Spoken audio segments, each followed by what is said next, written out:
Está formada a partir de agora a Rede da Informação para todo o Brasil. No ar, Tele Brasil Notícias. Estamos iniciando o jornal Tele Brasil Notícias desta semana, já adentrando no mês de dezembro. Agradecendo a sua audiência em qualquer parte do mundo e também aqui no Brasil, nas regiões de leste a oeste, norte e sul. Queremos lembrar que você pode acompanhar as edições anteriores e esta também através do Facebook, Jornal Tele Brasil Notícias ou mesmo também no YouTube, Jornal Tele Brasil Notícias. Para você que prefere as informações impressas, nós temos no Facebook e também no nosso site A Hora da Notícia com informações impressas e também com fotos. Além de agradecermos a sua audiência, lembramos que a nossa edição ela acontece semanalmente com informações úteis para o seu dia a dia, sempre na medida certa. Vamos então agora chamar as nossas principais manchetes de hoje. Governo Federal elevou a expectativa do saldo positivo nas contas públicas.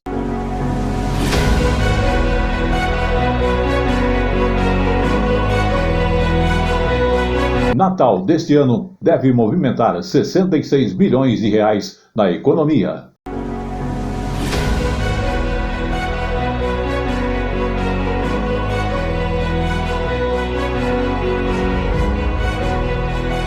Volta a ser obrigatório o uso de máscara nos aviões e aeroportos de todo o país.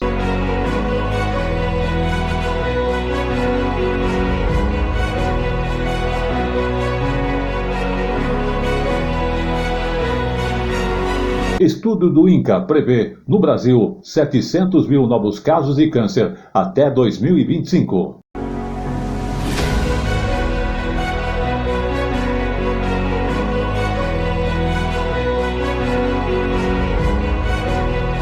Cerimônia em Brasília comemora 100 anos do rádio no Brasil.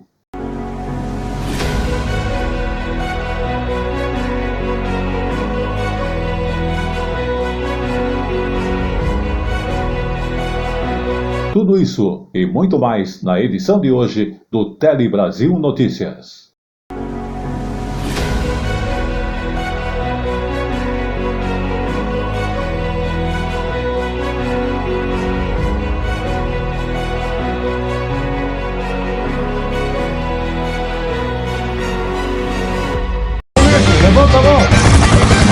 Diariamente, o Brasil e o mundo contra o crime. No Polícia em Ação. Confira.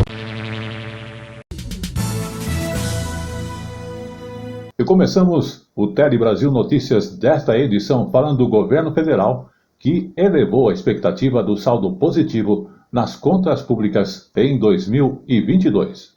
Isso representa uma arrecadação maior que os gastos. É o chamado superávit primário, que deve superar os 23 bilhões de reais. Na projeção anterior, o saldo era de 13,5 bilhões de reais. Vamos acompanhar. O governo federal elevou a projeção de saldo positivo nas contas públicas em 2022. As contas do governo vão fechar o ano com um superávit de quase 23 bilhões e meio de reais. Na projeção anterior, era de 13 bilhões e meio de reais. A última vez em que as contas do governo fecharam no azul foi em 2013. Amanhã, se uma cidade gastar muito, trava os gastos 2 anos, ela sai de crise fiscal em 1 ano e meio. Ou seja, nenhuma crise fiscal dura mais 10, 15 anos, como é hábito no Brasil. Acabou. A projeção faz parte do relatório de avaliação de receitas e despesas do 5º bimestre deste ano. E para manter a responsabilidade fiscal, o Ministério da Economia anunciou um novo bloqueio de gastos no orçamento de 2022, no valor de 5 bilhões e 700 milhões de reais. O objetivo é cumprir a regra do teto de gastos. Com o novo bloqueio, o total de recursos contingenciados avançou de 10 bilhões e meio de reais para 15 bilhões e 400 milhões de reais. Os brasileiros têm que ter orgulho de ter enfrentado a maior crise sanitária da nossa história, ao mesmo tempo, uma guerra geopolítica que explodiu o preço de grãos, fertilizantes, alimentos. E nós enfrentamos tudo isso, prestando contas com transparência de cada real, e chegamos ao final sem empurrar nenhuma conta para o futuro. Vamos falar agora do Natal, porque há um mês no Natal a data deste ano deve movimentar nada menos que 66 bilhões de reais dentro da economia nacional e gerar um número realmente de empregos temporários em quase uma década muito maior do que os anteriores. O clima de Natal. Ele já está nos shoppings, decoração nos corredores, nas vitrines. Essa árvore aqui tem 13 metros de altura, toda de papel. E tudo foi cortado e dobrado à mão. Um investimento para atrair o consumidor. São 500 quilos de papel que a gente colocou nessa decoração, toda feita à mão, por uma equipe de 75 pessoas que montaram esta decoração. A perspectiva é otimista. Uma sondagem da Confederação Nacional do Comércio prevê a maior contratação de trabalhadores temporários em quase uma década, mais de 100 mil em todo o país. Vamos dobrar, o número de funcionários para justamente aguardar aí esse dobro também no faturamento. Este ano, os consumidores estão mais animados para comprar aqui, nos shoppings e nas lojas físicas. É o que mostra uma outra pesquisa da Confederação Nacional de Dirigentes Lojistas e do Serviço de Proteção ao Crédito. Ainda de acordo com esse levantamento, mais de 40% dos entrevistados pretendem gastar mais no Natal deste ano do que no Natal do ano passado. Presente de Natal, você está disposto aí a... Separou quanto de dinheiro? Se minha namorada ver, vai estragar a surpresa, né? Mas é algo em torno de R$1.000, R$2.000 aí, nesse intervalo. Só ela vai ganhar presente? Não, esse que é o problema. Aí é que está o intervalo. E o Papai Noel? Ele está há 14 anos nesse mesmo shopping, alegrando a criançada. É muito emocionante, Eu estou falando com você agora aqui, eu estou todo arrepiado porque eu gosto, eu sou Papai Noel o ano todo. Otimismo também na escola de Papai Noel. Sim, tem curso para ser um bom velhinho. O Limachem é diretor de uma escola no Rio de Janeiro. Esse ano, a procura pelo curso subiu mais de 30%. A gente tem colocado aqui que esse ano é o Natal do abraço, entendeu? É o Natal da aproximação, né? A gente estava precisando muito disso. Eu acho que isso é muito importante.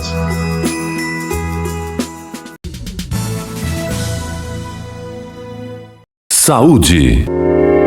E na parte de saúde falamos das questões de quedas, queimaduras, afogamentos, acidentes que acontecem domésticos com crianças que podem ser evitados.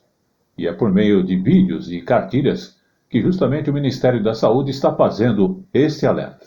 Vamos acompanhar, que é uma coisa que preocupa todas as famílias. Aos 6 meses de idade, a pequena Isadora caiu da cama. Foram segundos de distração e a menina, que tem hoje 3 anos, ficou marcada com a cicatriz na sobrancelha. Eu virei para trocar de roupa e deixei ela na cama. E ela começou a pular e caiu e bateu a cabeça no chão, e abriu o supercílio.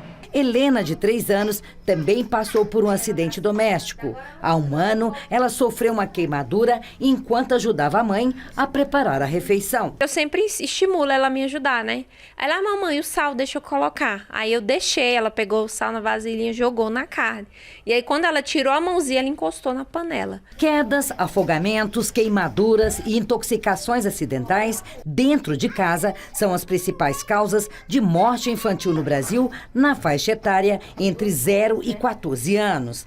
Dados do DataSUS do Ministério da Saúde apontam que o país registrou mais de 1.600 óbitos de crianças por acidentes domésticos nos anos 2020 e 2021. O ambiente contribui, então é importante que a criança possa exercer a criatividade dela, que ela possa explorar, conhecer o mundo, mas com segurança. Grande parte dos acidentes domésticos poderiam ser evitados com medidas simples e para alertar pais e responsáveis sobre como prevenir e agir em casos de acidentes, a Secretaria Nacional dos Direitos da Criança e do Adolescente está lançando uma cartilha. 90% desses acidentes domésticos podem ser evitados com medidas simples e eficazes de mudança de comportamento e de adequação. O Ministério da Mulher, da Família e dos Direitos Humanos também publicou nas redes sociais um vídeo que traz uma série de recomendações sobre o assunto. Se a gente trabalha um pouquinho na conscientização que eles podem ser evitados,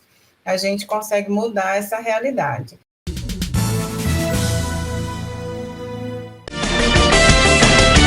A informação na medida certa que você gosta. Um telejornalismo dinâmico, nacional e regional. Jornal Tele Brasil Notícias. A informação na medida certa que você gosta. Chegamos ao final do ano, mês de dezembro, e as pessoas já fazem, inclusive, planos para o pagamento do 13º salário. Alguns vão quitar dívidas, outros vão presentear, viajar. O dinheiro sempre é bom, até para quem não vai justamente ganhar. Vamos observar essas informações falando justamente deste final de ano. 13º, eu não sou empresário, não tenho 13º. Não recebe, mas paga. E os empregados? É um bônus, né, final do ano, assim, que pode-se dizer, o pessoal pretende viajar, comprar aquele presente de Natal, algo do tipo. O comerciante sente a diferença. Quando o pessoal recebe 13º, fica mais mão aberta aqui para consumir? Fica sim. E quem é mãe, como faz? Não aproveita, que criança é um gasto enorme.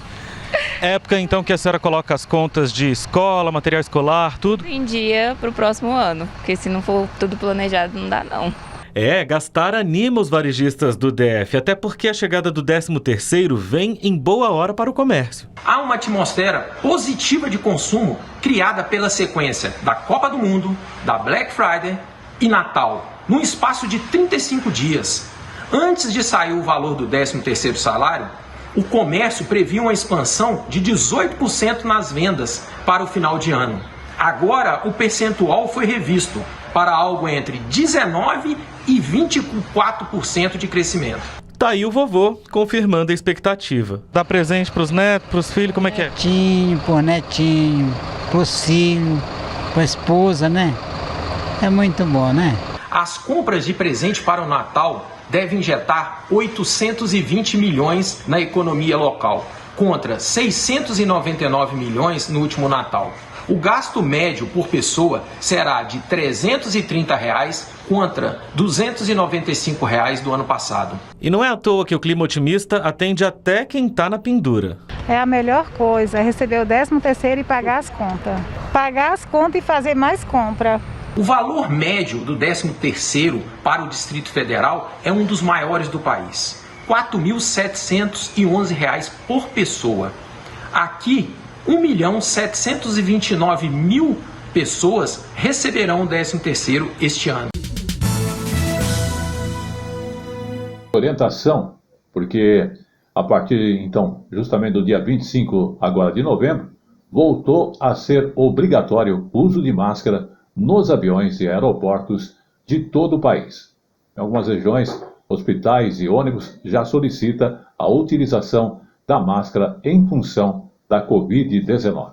Até então, desde agosto deste ano, o uso de máscara era apenas recomendado, principalmente para pessoas com sintomas gripais ou mais vulneráveis. Então, a partir de hoje, o uso de máscaras volta a ser obrigatório em todos os aeroportos do país. Isso vale ali para o saguão e também dentro da aeronave. A máscara pode ser retirada apenas para se hidratar, comer alguma coisa, e as exceções são para crianças com menos de 3 anos de idade, pessoas com autismo ou com algum tipo de deficiência que as impeçam de usar a máscara. Esse retorno do uso de máscara é uma recomendação da Anvisa para evitar a disseminação do vírus da Covid-19, já que geralmente, vai chegando no final do ano, os casos vão aumentando, a gente tem acompanhado isso, inclusive, principalmente, tem muitas festas de fim de ano e férias escolares. Saúde. Vamos agora falar de saúde, mas justamente do câncer, que o estudo do INCA prevê que o Brasil terá 700 mil novos casos até 2025. Vamos observar essas informações. É isso mesmo, né? Para cada ano do triênio 2023-2025 são esperados 704 mil novos casos de câncer no Brasil, né? Esse dado foi divulgado pelo Instituto Nacional de Câncer, que estimou ocorrências para 21 tipos de câncer mais incidentes aqui no país. O tumor maligno que está em primeiro nessa lista é o de pele não melanoma, correspondente a 31,3% do total. Em seguida vem o de mama feminina, próstata, cólon e reto, pulmão e estômago. As regiões sul e sudeste concentram cerca de 70%, né, da incidência de todos os tipos de câncer. O câncer de pâncreas e o de fígado foram incluídos nessa lista pela primeira vez, né? O de fígado aparece entre os 10 mais incidentes da região norte e o de pâncreas entre os 10 mais incidentes da região sul.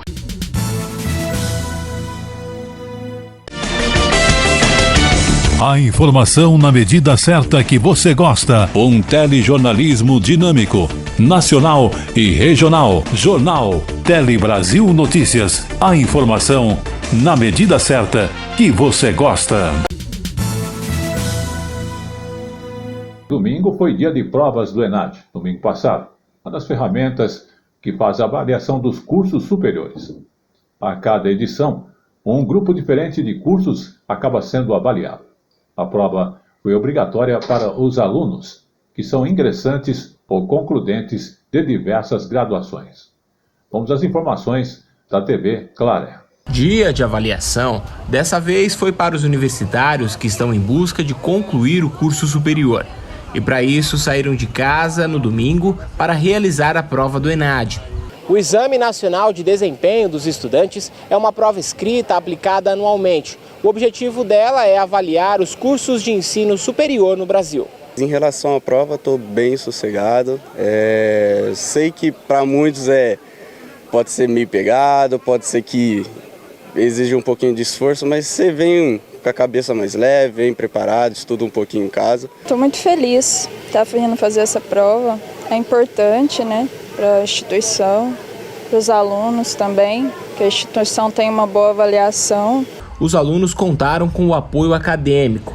Os professores e coordenadores presentearam com água e até um kit com barrinha de cereal para incentivar aqueles que estavam a caminho da prova. Esse momento traz um pouco de tranquilidade para que esse aluno realmente se sinta bem no ato de fazer a prova. Uma prova muito importante porque ela ajuda a avaliar os cursos, né, para a gente entender os caminhos que a gente tem trilhado nesses cursos, as eventuais correções de rota, né, e naquilo que a gente tem acertado bastante na formação dos alunos também. Eu acho que é um exame muito bom para você saber qual é o nível da sua faculdade, o que você conseguiu absorver durante esses 4 anos que nós cursamos.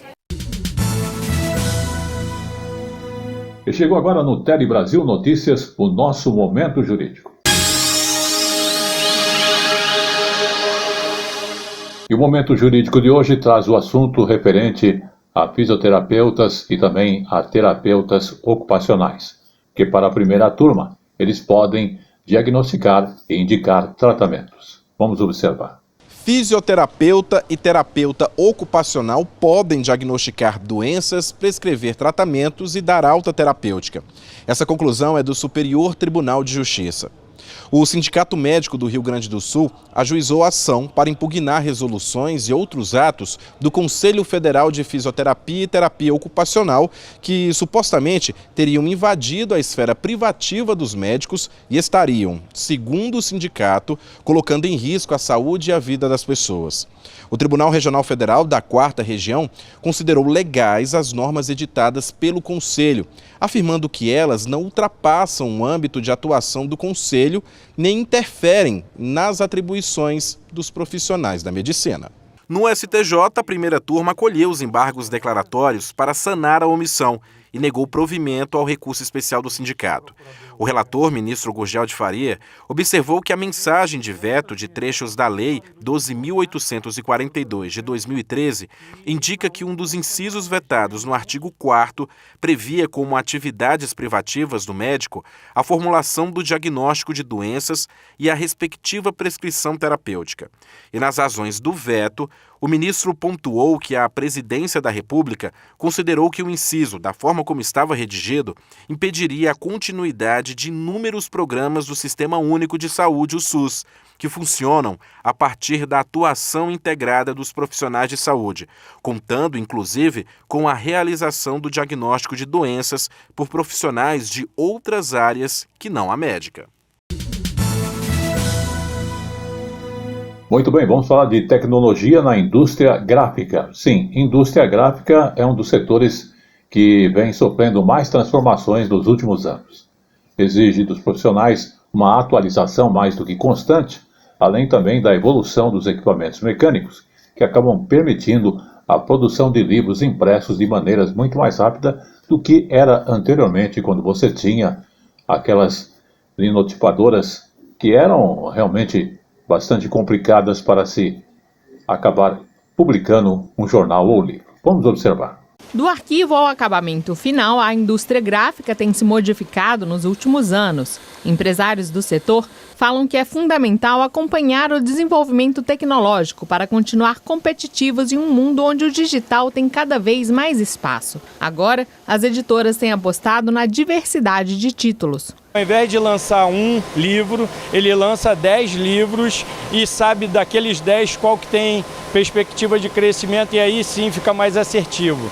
A gente acredita que o livro físico ele não vai deixar de existir, ele vai ficar complementando ou, por vezes, sendo complementado por outras mídias. O presidente do Sindicato das Indústrias Gráficas do município do Rio de Janeiro acompanhou de perto estas transformações e diz que a impressão digital possibilita a produção individual de livros sob demanda. Aqueles pequenos autores que não tinham condição de fazer o seu livro, porque tinham que ir a uma editora procurar e se interessar e fazer com que a editora se interessasse em fazer aquele livro dele e tal, hoje não precisa mais daquilo. Hoje ele pode chegar e fazer assim, eu quero fazer um livro, quero fazer 2 livros, quero fazer 10 livros, e à medida que ele vai vendendo e vai passando o livro dele, ele pode fazer mais uma tiragem. E para entrar nesse mercado é preciso dominar todas as etapas de produção. Aqui a gente faz desde a parte criativa, onde o aluno vai para o computador, criar a arte, saber trabalhar com um pacote de softwares que possa fazer tratamentos de imagem, ilustração, editoração, para depois ir para uma gravação de chapas, para poder ver como é que é o processo, como é que ele se subdivide até chegar na impressora gráfica, em offset. Foram algumas mudanças que nós vimos importantes de serem aplicadas dentro dos cursos daqui da Feijão Senai. Vamos também falar sobre cerimônias, porque em Brasília comemorou-se os 100 anos do rádio no Brasil. Vamos observar com muitos detalhes, porque realmente faz parte da comunicação nacional. Conhecido por chegar onde quase mais nada chega, o rádio, com as suas ondas, completa 100 anos desde a primeira transmissão oficial no Brasil. O ano era 1922. A data marcava o centenário da independência, 7 de setembro. Com o discurso do então presidente do país, Epitácio Pessoa, e a execução da ópera O Guarani, de Carlos Gomes, o brasileiro começava a se familiarizar com a caixa que emitia sons.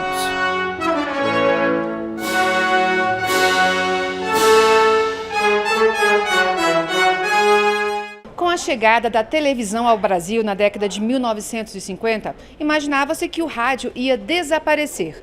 Anos depois, foi a vez da internet ameaçar a continuidade do veículo. Mas nesse período, o rádio se modernizou e entrou para a era digital. 100 anos depois, segue conquistando audiências pelo país. Ele conseguiu se adequar às plataformas que surgiram e hoje você pode acessá-lo de qualquer lugar. Você pode acessá-lo do telefone celular, do seu computador, do próprio rádio. Nos Nos últimos anos, o rádio conquistou avanços como a obrigatoriedade da presença de receptores do sinal de FM nos aparelhos celulares. No Brasil temos mais de 250 milhões de aparelhos telefônicos, todos eles com o modo FM. A gente vai ter muito mais gente, ouvindo rádio em todo lugar. Ao todo, o Brasil possui 4.200 emissoras de rádio FM, 1.000 estações AM e 5.000 rádios comunitárias. 83% da população ouve rádio no país. Na cerimônia de comemoração dos 100 anos do rádio, os Correios apresentaram selos personalizados e um carimbo para lembrar a data. Já a Casa da Moeda do Brasil cunhou a medalha que foi entregue a personalidades que contribuíram para o avanço do rádio no país. Homenageada no evento, a EBC, empresa de comunicação pública do governo federal, mantém 15 rádios, entre elas a Nacional da Amazônia, além de parcerias com outras empresas públicas de comunicação. A EBC, juntamente com o Sistema Encontro das Águas de Rádio e Televisão, alcança, além de Manaus, mais 20 municípios. A gente é o WhatsApp da Amazônia. As pessoas ligam para a EBC para dar recados. Vou chegar, tia, vou chegar semana que vem aí no dia tal, me espera que eu estou chegando. Só a gente alcança essa população ribeirinha no Amazonas. Então, além de prestar um serviço público, a gente faz essa parte de se aproximar com o nosso ouvinte. Muito bem, como eu falo sempre, tudo que é bom dura pouco, e o Tele Brasil Notícias está chegando ao seu final. Antes temos ainda um vídeo falando do Palácio do Itamaraty, que fica lá no Rio de Janeiro, que vai passar então por uma revitalização em uma de suas estruturas, que é a ala das cavalariças.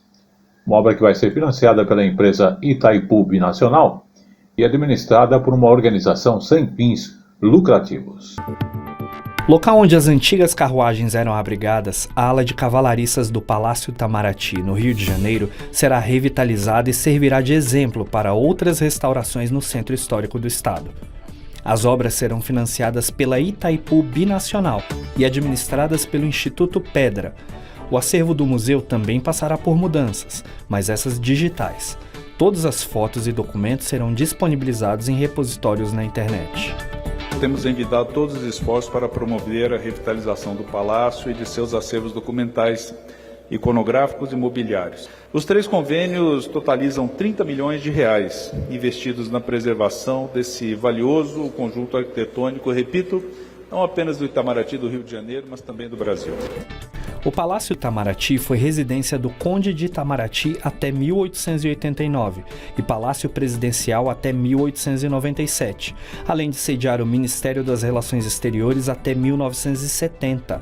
É nesse palácio, no Rio de Janeiro, que estão as origens da República Brasileira, que estão as origens da independência brasileira e, mais uma vez, essa recuperação e essa lição do embaixador Vladimir Murtinho, ela não foi esquecida, ela está presente entre todos nós. O museu foi fundado em 1955 e, com a nova reforma, passa a ocupar 100% das edificações do palácio.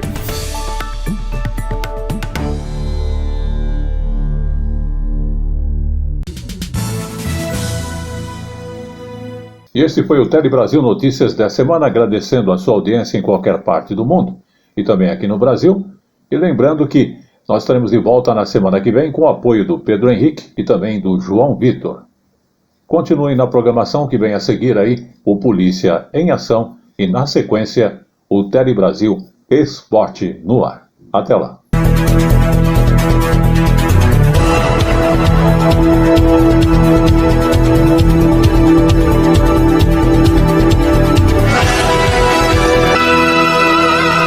Tele Brasil Notícias.